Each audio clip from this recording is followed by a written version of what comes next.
नमस्कार दोस्तों, स्वागत है आप लोगों का हमारे चैनल मैथ्स मेकर में। तो आज हम लोग एसएससी और रेलवे की प्रीवियस ईयर का क्वेश्चन करने वाले हैं। सभी क्वेश्चन हमारा एसएससी, ठीक है, एसएससी का जितना भी सारा एग्जाम होता है उससे कुछ क्वेश्चन रहेगा और कुछ रेलवे के, group D, rail driver, RPF, ठीक है, एनटीपीसी, उस सभी का क्वेश्चन रहने वाला है।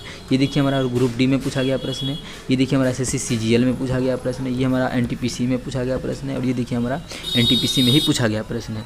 सभी क्वेश्चन जो हमारा है, सभी क्वेश्चन हमारा प्रीवियस ईयर क्वेश्चन है रेलवे और एसएससी का। तो वीडियो के लास्ट तक बने रहिएगा। सभी क्वेश्चन का आप लोग को हम ट्रिक्स बताने वाले हैं, शॉर्ट ट्रिक्स, और सभी क्वेश्चन का आप लोग को हम बेसिक भी बताएंगे। अगर टाइम मिला तो आप लोग को कहीं भी किसी प्रकार का कोई भी दिक्कत नहीं होगा। अगर होता है तो बिल्कुल आप लोग कमेंट करके पूछ सकते हैं हमसे, ठीक है। तो चलिए हम लोग पहला क्वेश्चन से स्टार्ट करते हैं। तो देखिएगा पहला क्वेश्चन हमारा क्या है, इस प्रकार का क्वेश्चन पिछले वाला वीडियो में भी करवा चुके हैं इस टाइप का, ठीक है। तो आप लोग को वहाँ अगर समझ के आए होंगे तो यहाँ पे कोई परेशानी नहीं होगा, लेकिन फिर भी हम यहाँ पे भी समझाने का प्रयास करते हैं। तो देखिएगा इस प्रकार का जितना है 4 पे पावर 61 प्लस 4 पे पावर 62 प्लस 4 पे पावर 63 प्लस 4 पे पावर 64 किस संख्या से विभाज्य है होगा, मतलब किस संख्या से इसमें पूरा भाग लगेगा। जब भी ऐसा बोले, देखिए सबसे छोटा पावर कितना 61, तो 61 तो इसमें भी होगा, 62 है मतलब 61 होगा, 63 है तो 61 इसमें भी होगा, 64 है तो 61 इसमें भी होगा।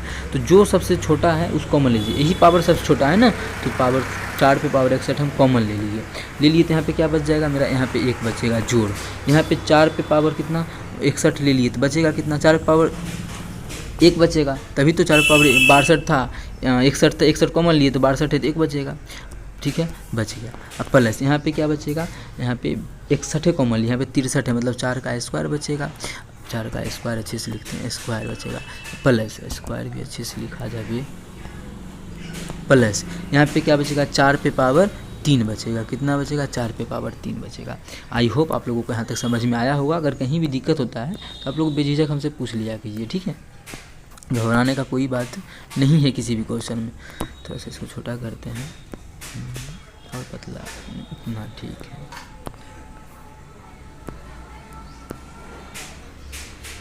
ठीक है, नहीं वही कलर ठीक था, कहाँ गया, हाँ ये कलर ठीक है। हाँ अब देखिए 4 पे पावर 61 तो 4 पावर 61 रहेगा ही, अंदर में क्या आ गया, ये मेरा 1 हो गया, ये मेरा कितना हो गया 4 हो गया, ये मेरा 4 का स्क्वायर 16 हो गया, ये 4 का क्यूब 64 हो गया। अगर सभी को जोड़ते हैं 16 4 20, 64 20 84, 84 में 1 जोड़ देंगे कितना आ जाएगा 85। मतलब इसको हल करने के बाद, इस पूरे को हल करने के बाद जो हमारा आया तो आ गया 4 पे पावर 61 गुना 85 का हम और टुकड़ा कर सकते हैं, क्योंकि ऑप्शन में किसी में भी 85 नहीं है, और 85 का भी हम क्या कर सकते हैं और टुकड़ा कर सकते हैं। तो उससे पहले हम इसको थोड़ा सा और पतला कर लेते हैं, ठीक है, 85 का और टुकड़ा कर सकते हैं तो लिखेंगे 17 गुना 5, 17 5 85। तो ये तो होगा नहीं ऑप्शन में, तो होगा इसी दोनों में, इसमें मतलब इसमें किससे पूरा भाग लग रहा है, क्वेश्चन यही पूछा है किससे विभाज्य है। तो 17 से भी विभाज्य है और 5 से भी विभाज्य है, 4 से तो लगेगा ही, 4 तो हटा ही दीजिए, ठीक है। और किससे विभाज्य, 17 से भी विभाज्य है और 5 से भी विभाज्य, जो ऑप्शन होगा टिक कर देंगे। 17 मेरा ऑप्शन में है, पूछा था किससे विभाज्य है, तो 17 से मेरा ये क्वेश्चन विभाज्य होगा। आई होप आप लोगों को समझ में आ गया होगा। कहीं भी दिक्कत हो किसी भी प्रकार का तो पूछ सकते हैं आप लोग हमसे, ठीक है। यदि अच्छा लगता है, क्वेश्चन समझ में आता है तो अपने सभी दोस्तों के साथ इस वीडियो को ज़्यादा से ज़्यादा शेयर किया करें। चलिए अगला क्वेश्चन देखिएगा, क्वेश्चन नंबर 2 क्या है। क्वेश्चन नंबर 2, ए अनुपात बी का मान 2 अनुपात 3 है, बी अनुपात सी का मान 3 अनुपात 4 है। तो पूछ रहा है ए अनुपात बी अनुपात सी, तीनों का अनुपात क्या होगा, ए अनुपात बी अनुपात सी। इसका बहुत सारा तरीका है इस क्वेश्चन में, इस वीडियो में आप लोग को हम 2-3 तरीका, जितना 2-3 ही तरीका बताएंगे, ठीक है, या एक ही तरीका बताएंगे, या फिर ये बी का भी मान 3, अरे ये बहुत आसान दिया है क्वेश्चन, ठीक है, लेकिन फिर भी देखिए ए अनुपात बी, पहला तरीका क्या है, कितना दिया है 2 अनुपात 3 दिया है, और आगे जो दिया है बी अनुपात सी का मान वो कितना दिया है, बी अनुपात सी का मान भी दिया है मेरा 3 अनुपात 4, ठीक है। तो पूछा जिसका मान है उसका तो निकाल ही देंगे। पहले एक चीज़ तरीका क्या है इसमें, एक चीज़ का देखिए, बी का मान यहाँ पे कितना है, बी कितना है, बी का ए का तो मान 2 हो गया, और दूसरा मेरा बी का मान कितना है इस क्वेश्चन में, बी का मान अनुपात दिया है 3, और यहाँ पे बी का अनुपात कितना है 3 ही है। दोनों जगह अगर बी का अनुपात सेम है तो कुछ भी करने का जरूरी नहीं है, जो है वो उसका मान है। तो ए का मान कितना हो गया, ए का मान 2 है तो 2 अनुपात, बी का तो मान सभी जगह सेम है तो 2 अनुपात, सी का मान 4 है ना तो 4, इसका आंसर हो जाएगा 1 अनुपात 2 अनुपात 2 अनुपात 3 अनुपात 4, 2 अनुपात 3 अनुपात 4 ऑप्शन डी में है। तो ऑप्शन डी मेरा बिल्कुल करेक्ट आंसर हो जाएगा। कौन सा ऑप्शन, ऑप्शन डी। लेकिन अगर अनुपात बराबर नहीं रहता, मानिए यहाँ पे हम b का मान दे दिया 6, ठीक है, यहाँ दे दिया कि b का मान 6, तो यहाँ b का मान 6 है ना, तो यहाँ भी b का मान कितना 3 है, तो यहाँ भी 6 बनाएंगे। 6 बनाने के लिए क्या करना पड़ेगा, 2 से गुना। जब इसमें 2 से गुना करेंगे तो इसमें भी 2 से गुना करेंगे, तो उस समय मेरा हो जाएगा ये 6:8।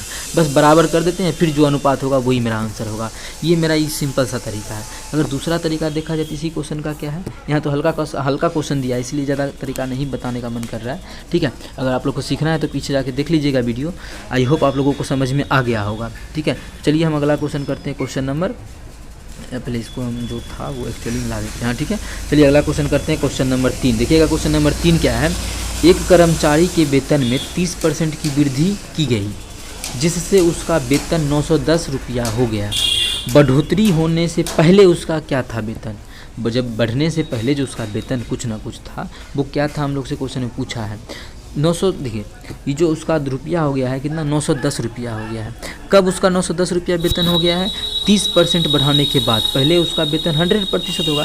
किसी भी आदमी का वेतन, किसी भी आदमी का वेतन हो, ठीक है, अपने आप में कितना होता है, 100% होता है। वेतन किसी भी आदमी का हो, अपने आप में जो होता है उसका मान 100% होता है। कितना होता है, अपने आप में 100% होता है, ठीक है। बोला है उसमें 30% का वृद्धि कर दिए, जब 30% का वृद्धि कर दिए तो इसका मान कितना हो जाएगा, 130%। अब बोला है 130% तो होगा परसेंट में, लेकिन मान में जो है उसका मान 130 है, तो हम इस क्वेश्चन में बोल सकते हैं कि 130% का ही वैल्यू दिया है, कितना, 910। 130% का वैल्यू है 910। यहाँ से काटेंगे तो 0 0 क्या, 13 7 91, मतलब 1% का वैल्यू हमारा कितना आ गया, 1% का 7 आ गया। क्वेश्चन में पूछा क्या है, बढ़ोतरी होने से पहले, बढ़ने के बाद तो 130 हो गया था परसेंटेज, बढ़ोतरी होने से पहले कितना परसेंट था, 100% था। 1% का मान 7, तो 100% का मान कितना आ जाएगा, 100% का मान आ जाएगा मेरा 700। कितना आ जाएगा, 700। मतलब बढ़ने से पहले जो उसका आय था वो कितना था, 700 रुपये था। किस ऑप्शन में है 700, तो ऑप्शन सी में है 700, तो ऑप्शन सी हमारा बिल्कुल करेक्ट आंसर हो जाएगा। कौन सा ऑप्शन, ऑप्शन सी। उम्मीद करते हैं दोस्तों समझ में आ गया होगा। कहीं भी किसी प्रकार का कोई भी दिक्कत हो किसी भी क्वेश्चन में तो कमेंट करके पूछ सकते हैं। ये आपका अपना चैनल है मैथ्स मेकर। अगर क्वेश्चन अच्छा लगता है, समझ में आता है, तो अपने सभी दोस्तों के साथ इस वीडियो को ज़्यादा से ज़्यादा शेयर किया करें, ठीक है। देखिएगा, बहुत ही बेहतरीन बताएं, इस क्वेश्चन का भी बहुत ही बेहतरीन तरीका बताएं, इस क्वेश्चन का भी बहुत ही बेहतरीन तरीका बताएं। ऐसा तरीका आप लोग को कहीं नहीं मिलेगा, ठीक है। मिलेगा भी तो इतना अच्छे से एक्सप्लेनेशन नहीं मिलेगा। तो आप बिल्कुल अपने सभी दोस्तों के साथ ज़्यादा से ज़्यादा शेयर किया करें। देखिएगा अगला क्वेश्चन, क्वेश्चन नंबर 4 हमारा है। क्या है क्वेश्चन नंबर 4, देखिएगा क्या है। एक विद्यार्थी को परीक्षा में उत्तीर्ण होने के लिए 40% अंक प्राप्त करना आवश्यक है। उसे 70 अंक मिले और 20 अंकों से फेल हो गया, अनुत्तीर्ण मतलब फेल हो गया, तो पूर्णांक ज्ञात कीजिए, ठीक है। ये देखिए एनटीपीसी में 2021 में पूछा गया प्रश्न है। क्वेश्चन को समझिएगा क्या बोला है, ठीक है। क्वेश्चन में बोला है कि एक 40% कोई भी विद्यार्थी को आएगा ना तो पास हो जाएगा। कितना परसेंट से पास हो जाएगा, 40% आया तो पास मार्क्स उसको आ जाएगा। एक विद्यार्थी क्या है, उसको 70 को नंबर आया, लेकिन क्या हुआ, फेल हो गया। क्या नंबर से फेल हुआ, अगर 20 नंबर इसको और आ जाता तो पास हो जाता, मतलब 70 से फेल, 70 नंबर आया तो फेल हो गया, तो कितना आता तो पास हो जाता, 20 और आता तो पास हो जाता। इसका मतलब है कि क्वेश्चन में कहना चाह रहा है अगर उस विद्यार्थी को 90 नंबर आता तो विद्यार्थी क्या होता, पास हो जाता। और परसेंटेज में देखा जाए तो 40% नंबर आने से विद्यार्थी क्या होगा, पास होगा। इसका मतलब हम बोल सकते हैं कि 40% का मान कितना है, 90 है। 40% का मान कितना है, 90 है। ये चीज़, अच्छा ये चीज़ को हम मिटाते नहीं है ना, क्योंकि आप लोग को समझना भी है ना, तो पतला करके इसको हम यहाँ रख देते हैं और इसको भी थोड़ा सा पतला कर लेते हैं जिससे कि छोटा हम कर पाए क्वेश्चन को, ठीक है। 40% का मान कितना है, 90 है। पूछा क्या, क्वेश्चन पूछा है कि पूर्णांक ज्ञात किए, मतलब कितने अंक का परीक्षा हुआ था। तो कोई भी परीक्षा आप लोग दिए होंगे तो हमेशा 100% में काउंट करते हैं। कोई भी 100% का होता है एग्जाम, 100% का। 40% का मान 90 है, तो 1% का मान यहाँ से निकाल लेंगे, 90/40। हमसे पूछा कि टोटल पूर्णांक मतलब 100% का मान कितना होगा, तो 100% के लिए हम 100 से गुना कर देंगे तो और हमारा फाइनल आंसर निकल जाएगा। तो यहाँ से 0 से 0 गया, ये 0 नहीं काटते हैं, ये 0 से ये 0 काटा, इसको काटेंगे 25 से, तो 25 बार में कट जाएगा। 25 नंबर कितना होता है 225, मतलब 100% का मान आ गया 225 नंबर। कितना आ गया 225। 225 हमारा किस ऑप्शन में है, तो हम लोग देख पा रहे हैं 225 जो है वो हमारा ऑप्शन डी में है। किस में है, ऑप्शन डी में है। तो ऑप्शन डी हमारा बिल्कुल करेक्ट आंसर हो जाएगा। कौन सा ऑप्शन, ऑप्शन डी। उम्मीद करते हैं दोस्तों समझ में आ गया होगा। कहीं भी किसी प्रकार का कोई भी दिक्कत हो किसी भी क्वेश्चन में तो कमेंट करके पूछ सकते हैं। ये आपका अपना चैनल है मैथ्स मेकर, ठीक है। अगर अपने सभी अच्छा लगा, क्वेश्चन समझ में आया तो अपने सभी दोस्तों के साथ इस वीडियो को ज़्यादा से ज़्यादा शेयर करें। चलिए मिलेंगे नेक्स्ट वीडियो में इसी प्रकार का बेहतरीन क्वेश्चन लेके। Thank you.